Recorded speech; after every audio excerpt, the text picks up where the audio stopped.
Halo semuanya, jadi di video kali ini gua akan ngajarin kalian basic Photoshop untuk beginner atau pemula. Kali ini kita akan belajar objek, yaitu naruh objek, gimana kalian keep objek kalian itu tetap high quality dengan smart object. Terus cara-cara naruh objek gimana. Habis itu juga gua akan sedikit kasih penjelasan ini dan itu. Intinya ini tentang ngatur objek ya. Jadi ya pastiin kalian udah punya bahannya, yaitu gambar, foto, bisa berupa JPEG atau PNG. Nah, biasanya ini kan kalau PNG kita semua udah tahu ya, itu gambar yang biasanya dia tuh belakangnya tembus pandang gitu, dia intinya buat cut ya kayak gini ya. Biasanya gambar-gambar yang kayak render kayak gini atau logo gitu kan. Gue rasa udah banyak yang tahu tentang perbedaan JPEG dan PNG. Di sini gue langsung demonstrasiin aja. Jadi gue punya satu render di sini, mungkin Exo CI ini ya, Exo CI. Gue akan langsung aja drag and drop. Nah, kalau drag and drop kalian bisa langsung klik centang. Maka kalian telah sukses naruh objek ke Photoshop. Tapi gue di sini akan kasih sedikit tips aja biar kalian tahu kalau misalkan ya gambar ini sebenarnya itu lebih besar kualitasnya dari si canvas. Si canvas ini tadi kan gua atur di ukuran nih, canvas size di ukuran 1080 kali 1080. Sedangkan render yang gue punya itu ukurannya lebih besar. Kita akan cek di propertiesnya. Lihat dia di 4096 kali 4096. Yang mana pada saat kita drag ke canvas, dia akan langsung menyesuaikan ke si canvas ini. Yang mana dia berarti otomatis nurunin kualitas si rendernya. Kenapa gitu? Karena Photoshop adalah software yang jalannya itu di basis bitmap atau raster. Intinya kumpulan dari berbagai pixel lah. Nah, gimana cara mencegah hal itu terjadi? Gampang aja. Kalian kayak tadi lagi balik ke sini, ya kan? Kalian drag ini, tapi jangan langsung ke sini. Kalian dragnya ke sini, di atas ini nih. Di bagian yang ini nih. Maka dia akan buka kanvas baru. Maka kalau udah, dia akan membuka kanvas baru kan kayak gini.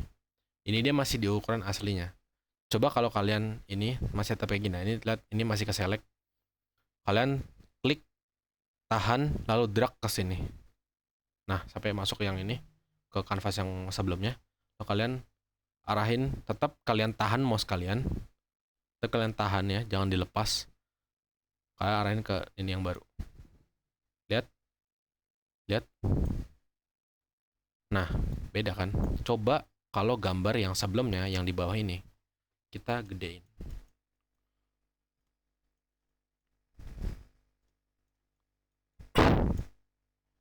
Coba kita coba gedein. Oh, kegedean.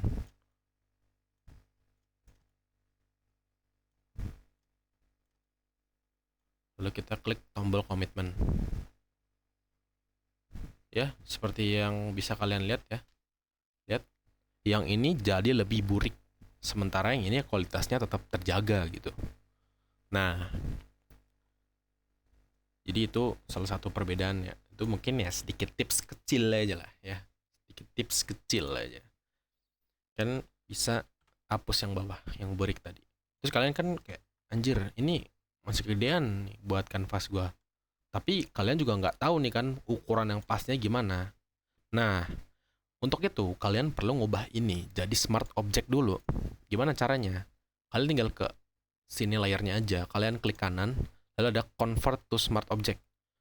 So, nah, smart object ini fungsinya apa? Smart object ini fungsinya tuh kalau ya dia dia tuh seperti dia tuh punya kayak apa ya, kayak precom sendiri. Dia tuh punya komposisi atau kanvas sendiri di dalam layernya gitu. Jadi dia tuh mempertahankan si gambar aslinya intinya. Intinya dia smart object lah, kayak objeknya yang pintar. Ya. Nah, Kalau kalian coba di sini resize, kalau misalkan kita kecilin, ya kan? Kita kecilin, lalu kita klik tombol komitmen, terus kita gedein lagi,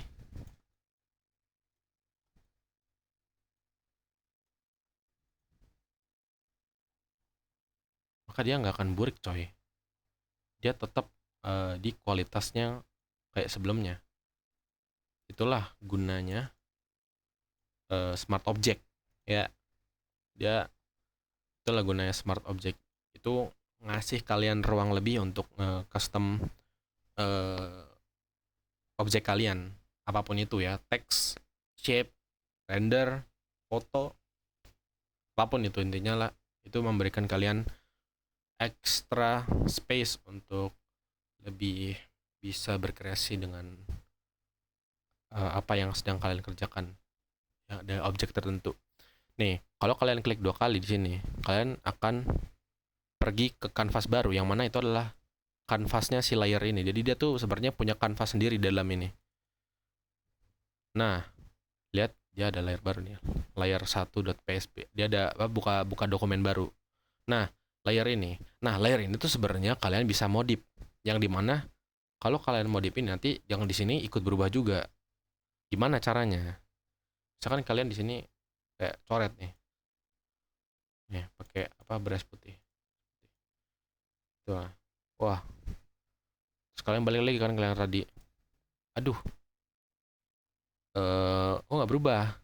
Kenapa nggak berubah? Karena di sini belum kalian save. Jadi setelah kalian melakukan sesuatu, kalau kalian mau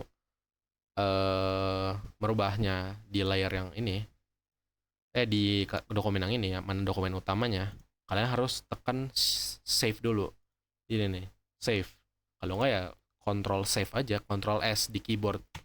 Lihat, dia akan nge-save, loading. Maka keubah di sininya. See? Kalau kalian misalkan kayak sama, misalkan kalian kayak ini melakukan kesalahan, kalian coret, kalian Ctrl Z, Ctrl Z lagi, Ctrl Z lagi, Ctrl Z lagi.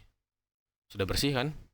Tapi di sini belum berubah karena ya kalian tadi udah komitmen pada saat kalian mengubahnya itu pas dicoret. Gampang, tinggal Ctrl S aja lagi.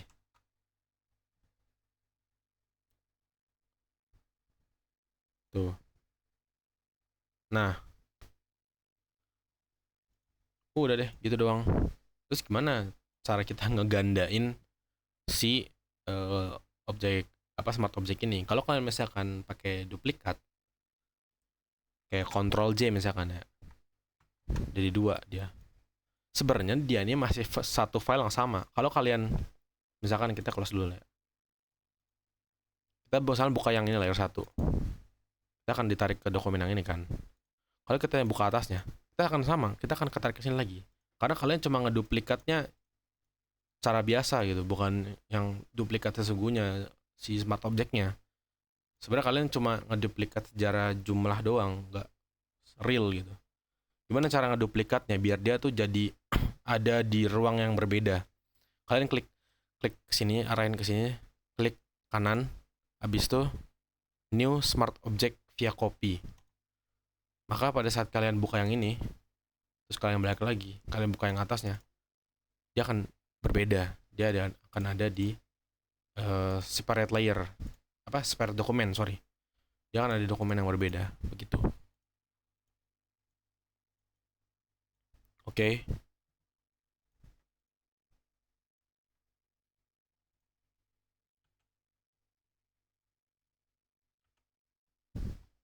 Gue rasa kayaknya tutorial kali ini itu aja tentang naruh objek.